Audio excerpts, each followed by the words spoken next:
All right, hello everyone, and thank you for tuning in once again to the Black Box Podcast, BBOR, Black Box Online Radio, coming to you from West Virginia. Well, it is now early June in 2019, and that means that the first presidential debate is going to be right around the corner. On Black Box Online Radio, we've actually been talking about the presidential election since 2017.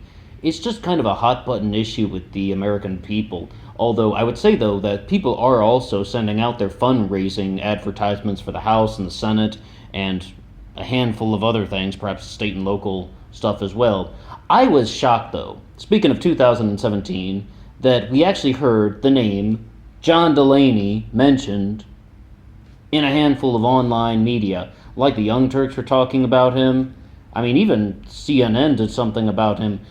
Why? For starters, he got booed at the California State Democrat Convention. Secondarily, Alexandria Ocasio-Cortez called out John Delaney on Twitter, saying that, why are people mad about him? It's just that he does not support Medicare for all. And before anyone chews his head off, he's for universal health care. It's just what's called the universal public-private plan, where you have the choice to buy supplemental insurance if you want. If you like your insurance, you can keep it and you don't need the government plan. Amy Klobuchar of Minnesota, who is also running for the presidency, also supports the universal public-private plan. And that's not even the exact formal name of it. That's what I call it. I'm not sure exactly what else you would call it. I mean, I call it the universal public-private plan because that's what it is. But most Democrats are supporting Medicare for all. John Delaney, in response, challenged Alexandria Ocasio-Cortez to a debate on television, any show she wanted. And, of course, she said no. Now, why would somebody turn that down? Well, it's the same thing that happened with the whole Ben Shapiro incident. Ben Shapiro was begging Alexandria Ocasio-Cortez to debate him. Why would she say no to something like that? Well, the short story is, both of those individuals are no longer in Congress. They have much less to lose. Alexandria Ocasio-Cortez is not the best debater in the world, but she doesn't need anything from them. They're just using her because she is more popular than they are. They're trying to boost themselves up. And yes, even somebody like John Delaney, who was in Congress for 3 terms, who's running for the presidency, he wanted just a more cable TV exposure. He wanted kind of a bigger platform so he can talk about his presidential campaign and maybe, if he's lucky, climb to 3% in the polls instead of 1%. No, I mean, I've said very clearly from the beginning, John Delaney is not running for the presidency to win. He wants to be president. Do not misunderstand. He wants to be president. It's just he knows it's impossible. He is running because he wanted to do the tours, he wanted to do the campaign, he wanted to be on television, he wants to talk about what he genuinely believes. Because he's been a CEO twice, youngest CEO to ever open the New York Stock Exchange, this is where you go from there. Should John Delaney and Alexandria Ocasio-Cortez have a debate? Yes, absolutely they should. Why? Because wouldn't you want to watch that? And in all seriousness, John Delaney is a moderate centrist. Alexandria Ocasio-Cortez is a Justice Democrat. It's like almost you have the kind of moderate centrist ways of the past and the possible, I repeat, possible Justice Democrat ways of the future. And people could kind of see this this entrepreneur from an older generation debating a millennial with ideas from a new generation. I would love to see a debate like that. Yes, I would like to see something like that. In terms of the other candidates, so we've seen a lot of CNN town halls, but I don't really think that exposure on CNN is helping a lot of these candidates like Seth Moulton or like Eric Swalwell or even somebody like Michael Bennet. I don't think it's really helping. And once again, these guys are in it for a different situation. These guys are just in there so they can get exposure, name recognition, possible cabinet positions. They're running because this is a boost to their career. Many of them probably do want to be president. I've said, though, there are candidates running whom I don't believe actually want to win, like Andrew Yang, Marianne Williamson.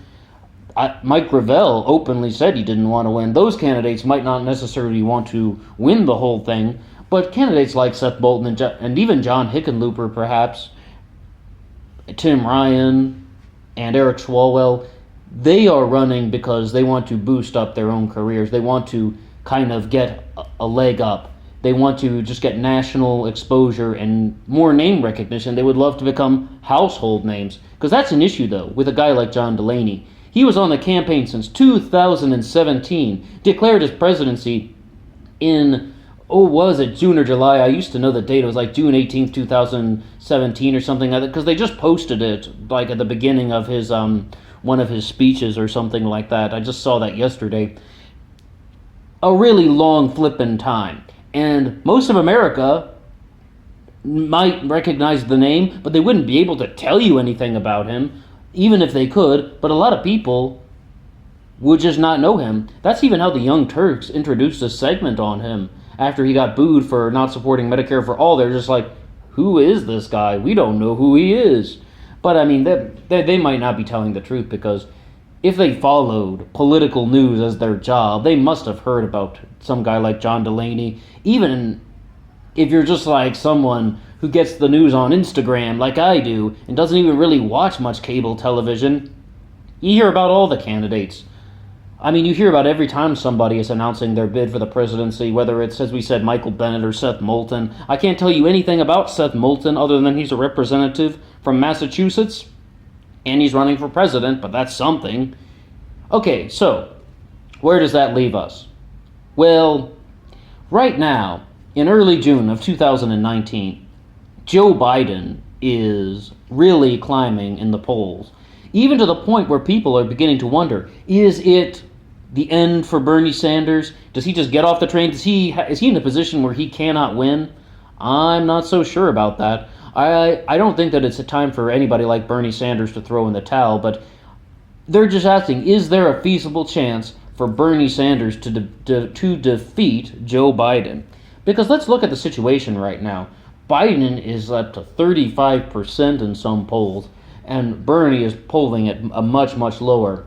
A lot of people are trying to get around Joe Biden because they think that Biden is the best chance at defeating Donald Trump. They just think, hey, this guy's not perfect, but they like things from the Obama era, and they think he can defeat Donald Trump. A lot of people are skeptical about Bernie Sanders, but I mean, I've said very clearly, I don't support Biden because he's too establishment, but could Bernie Sanders defeat Donald Trump in a general election?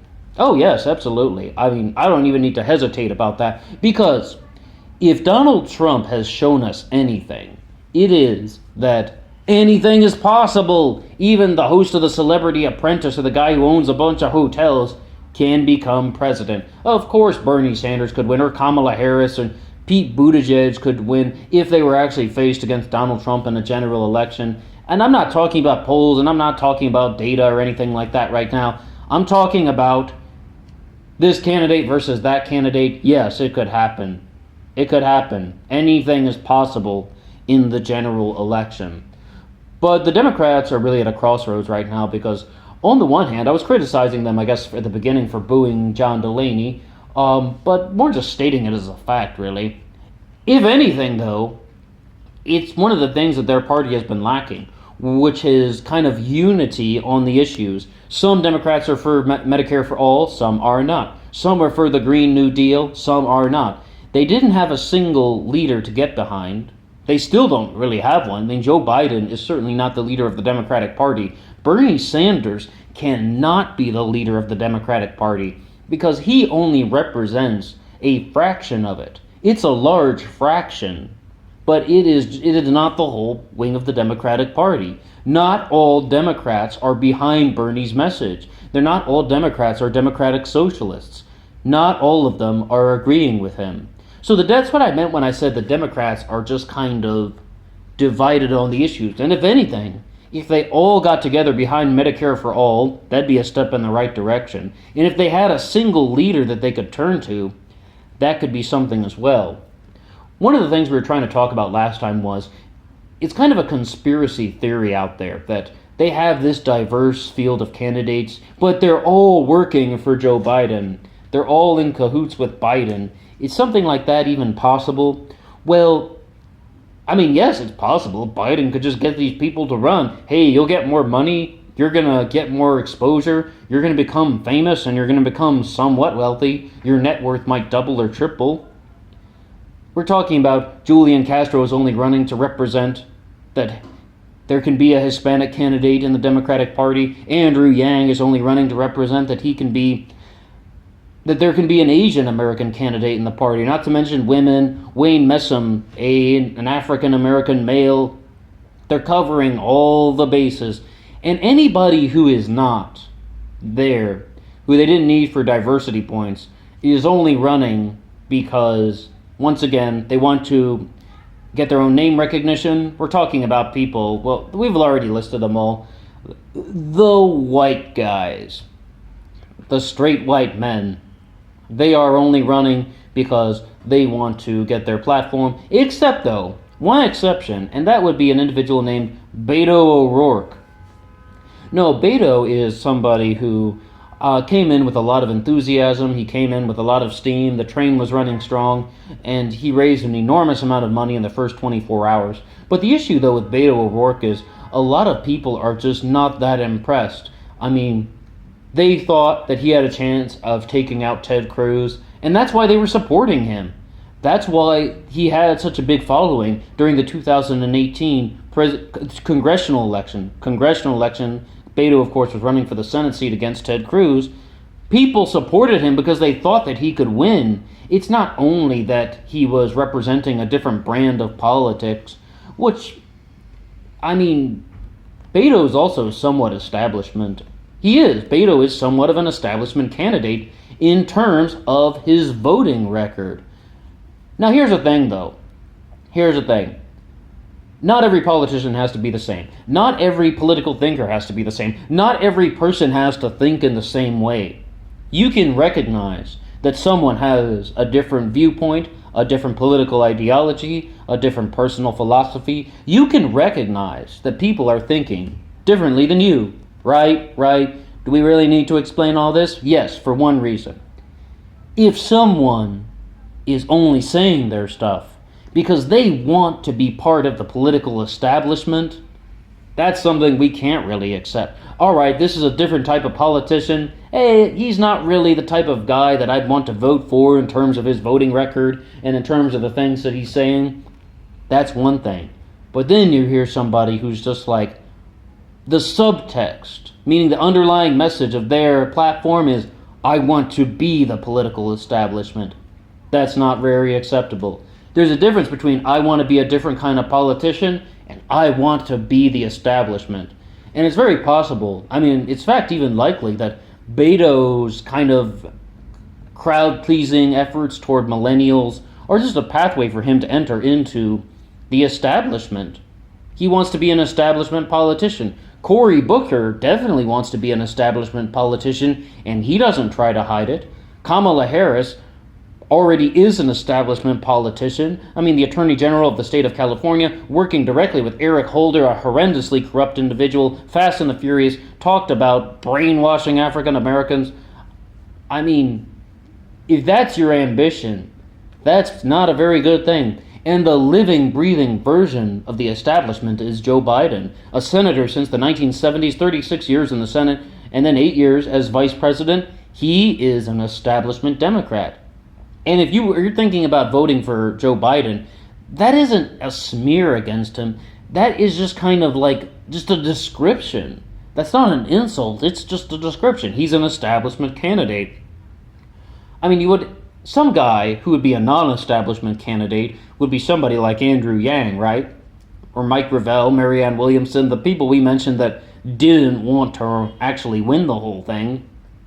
But I don't know how you would call them establishment. Here's, though, that theory that we talked about before as well. There are an awful lot of people that are connected to Cory Booker.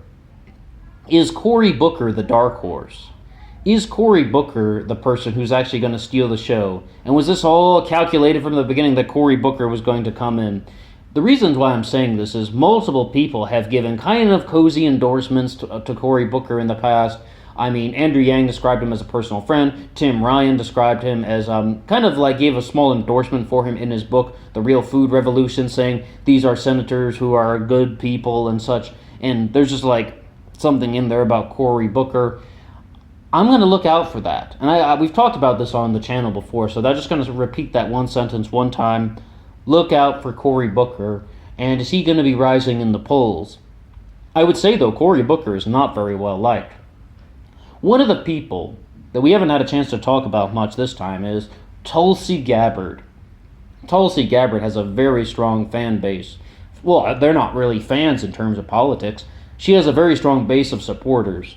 Tulsi Gabbard is somebody whom I've done a couple uploads on, but what I would say that sets her apart is she doesn't fit into any box, and not in the Bado ORourke sense where like, I don't like labels, bruh. No, more like she actually doesn't fit into any single box in terms of labels. She has a very, very strong set of views on foreign policy, and a lot of people are hoping that it won't be Cory Booker that is the dark horse of the election. It will be Tulsi Gabbard, that she will rise in the polls once people hear her on the debate stage.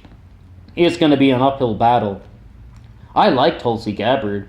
I mean, it's not like I can endorse any candidate right now, but I can say that I like a lot of the things that she has to say. And she seems like somebody who is, once again, not trying to become a member of the establishment, as opposed to just trying to sort of be her own person in the political world. But we never really know. A lot of politics goes on behind closed doors. People make so many decisions behind closed doors, and they cut deals. You remember Joe Biden was on national television with his wife, and his wife is saying that, oh yeah, Joe had his choice of Secretary of State or Vice President, and then Biden had to say, shh, that whole shushing moment. Do you remember that 8 years ago? Oh, I guess it would be about 10, 12 years ago now, when right after the inauguration of Barack Obama, political deals get cut behind closed doors, and they say things that you're going to concede, you're going to give your supporters to me in exchange for this cabinet post. So these politicians are not always very genuine. I mean, even if they're representing different sides of the issues, they're also trying to cut deals for themselves so that they can climb in the power rankings. And they can also just get some type of job. If you're a representative like Tulsi Gabbard, like Tim Ryan, like Seth Moulton, like Eric Swalwell, there's a high chance you wouldn't get re-election because you're going to be campaigning on the national stage and not be able to campaign in your own district. John Delaney as well. He is also somebody who forfeited his seat intentionally so he could campaign for the presidency.